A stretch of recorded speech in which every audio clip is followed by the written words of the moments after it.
Lah nek Arab kudu digarap cara apa wae monggo.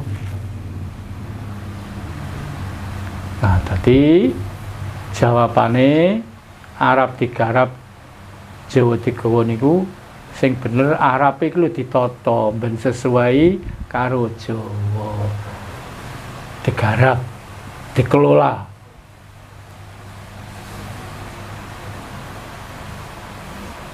Jawa digawa ya digawa wiwit biyen.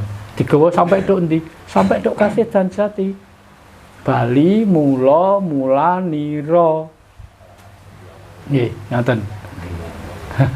Dados sing leres cek Arab, cek Cina, cek Londo dikelola, disesuaikno karo patokan. Nek ning Jawa patokane ya wong Jawa kudu anut tata cara Jawa. Tapi nek wong Jawa ning kono ya kudu anut cara kono. Niki.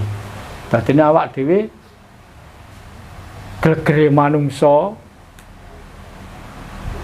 tamu aja ngatur sing duwe omah. Nggih. Aja kok tamu gawe aturan dhewe. Tamu kok nata sing duwe omah. Lah niki salah. Sing bener tamu ya anut tatanane sing duwe omah.